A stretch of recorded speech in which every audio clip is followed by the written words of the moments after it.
조합지 TV 시청자 여러분 안녕하십니까? 오늘은 UFO에 납치됐다는 두 번째 사례를 소개하도록 하겠습니다. UFO 납치 현상은 단순 납치만을 이야기하는 것이 아닙니다. 일반적으로 납치된 사건만을 뜻하는 것이 아니라 괴 생명체와의 조우 사례를 포괄적으로 다루는 것입니다. 그러나 단순히 괴 생명체를 봤다고 해서 이런 사례가 UFO 납치 현상에 포함되는 것은 아닙니다. 이런 생명체가 정자나 난자를 채취한다든지 어떤 알 수 없는 의료 행위를 한 경우 등 납치 경험자들이 주장하는 내용과 비슷한 사례가 있어야 합니다. 지금부터 소개하는 이야기가 앞서 설명한 사례에 해당됩니다.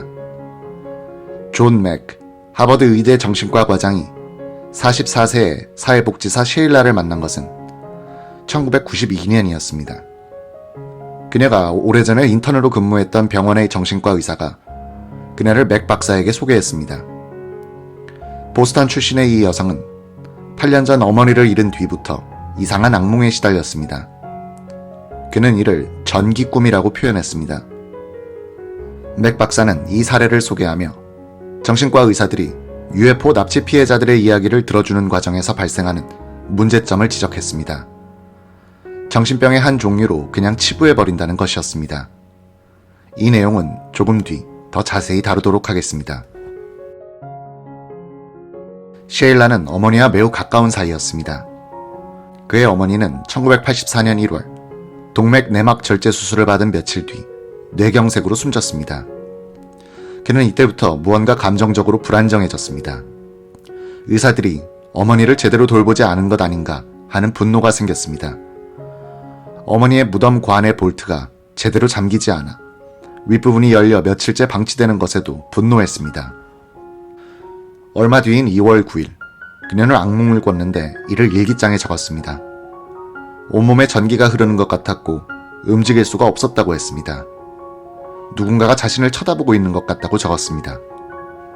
악마가 몸 안에 들어와 이를 통제하는 것 같았다고 했습니다. 1984년 3월 어느 날, 그녀는 또 하나의 악몽을 꿨습니다.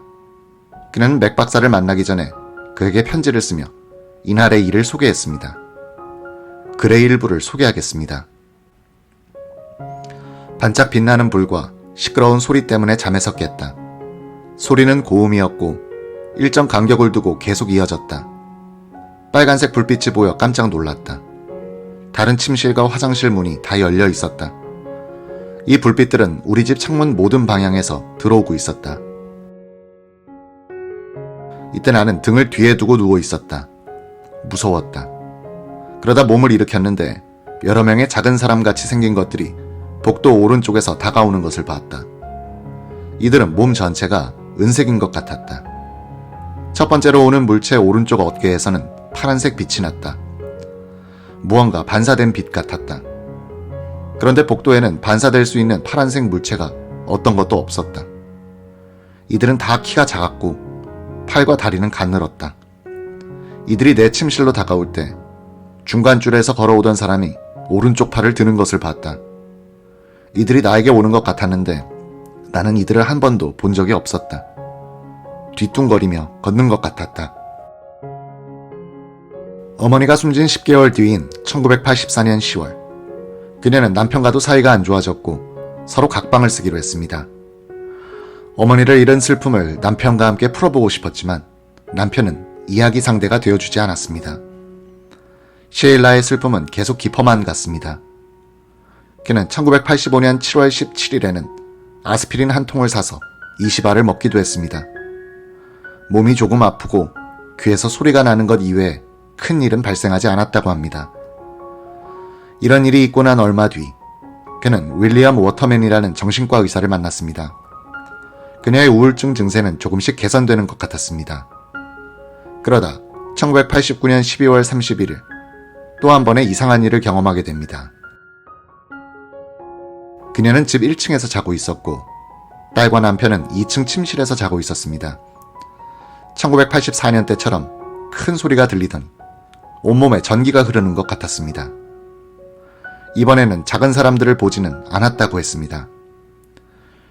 그는 이 일이 발생하기 전까지는 1984년 자신이 본 것이 꿈이라고 생각했지만 꿈이 아니라 실제로 발생한 일이라는 것을 알게 됐다고 했습니다.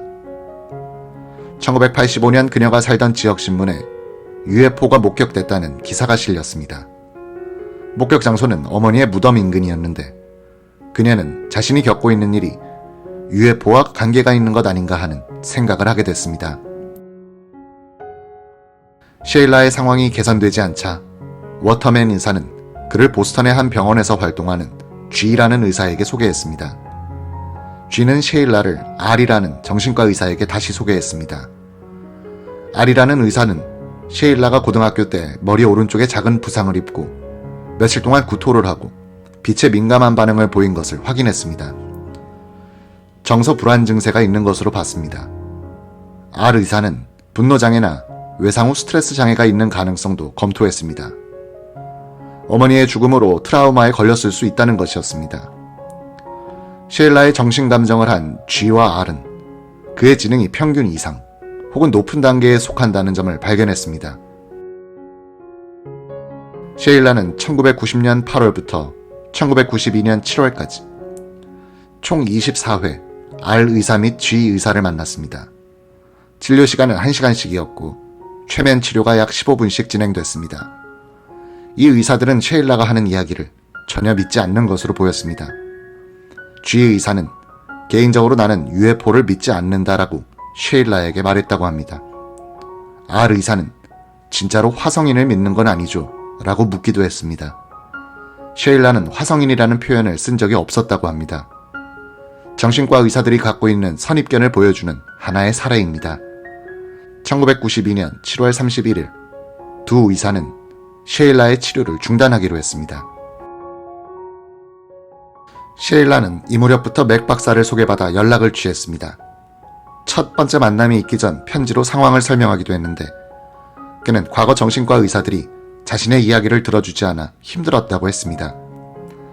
맥 박사는 셰일라와 1992년 9월 21일, 10월 12일, 11월 23일 총 3차례 만나 최면요법을 진행했습니다. 워터맨 의사도 두 번째와 세 번째 만남에 같이 참여했습니다.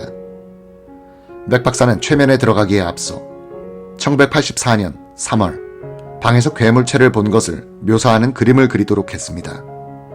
이후 최면에 들어가 당시의 상황을 떠올리도록 했습니다. 소리와 불빛이 무서웠다. 11시쯤 잠에 들었던 것 같다. 매우 큰 고음의 소리가 들렸다.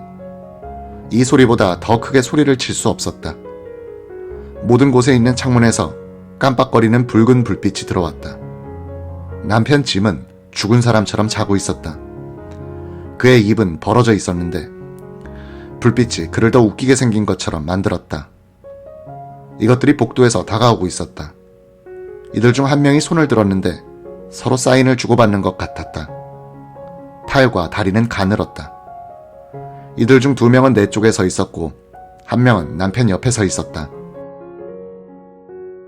셰일라는 체면 상황에서도 공포에 떨고 있는 것 같았습니다. 그는 정말 보고 싶지 않아, 너무 못생겼어 라며 소리치기도 했습니다. 이 물체들의 눈이 매우 컸고 머리카락은 없었다고 했습니다. 그녀는 지금 그녀가 있는 장소가 자신의 침실 같지 않다고 했습니다. 맥 박사가 그것이 무슨 뜻이냐고 묻자 셰일라는 무슨 책상 위에 누워있는 것 같다고 했습니다. 책상이 딱딱하다고 했습니다. 셰일라는 움직일 수가 없었다고 반복해서 말했습니다. 이 생명체들이 이마에 바늘들을 꽂았다고 했습니다. 처음에는 아팠는데 갑자기 편안해졌다고 했습니다. 그런 다음 왼쪽 다리 옆에 바늘을 꽂았다고 합니다. 제발 빼달라고 소리치고 싶었지만 소리가 나오지 않았다고 했습니다. 이런 다음 갑자기 더 많은 괴 생명체들을 봤다고 했습니다. 옷을 완전히 벗고 있었기 때문에 수치스러웠다고 했습니다. 그러자 한 명이 전동 면도기 같은 것을 들고 다가왔다고 했습니다. 이것을 갖고 배를 문질렀는데 이 물체는 차가웠다고 했습니다. 이 면도기 같은 물체가 오른쪽 배 아래쪽을 눌렀다며 자궁이나 맹장이 있는 쪽 같았다고 했습니다. 그는 이 물체는 배 반대쪽 방향으로 움직였는데 코끼리가 한 발로 서서 중심을 잡는 것처럼 움직였다고 했습니다. 이 물체가 내 뱃속에서 무언가를 빨아내고 있는 것 같다고 했습니다. 이후 그녀는 더 이상 기억을 떠올리지 못했습니다. 11월 23일 세 번째 최면 치료가 진행됐습니다.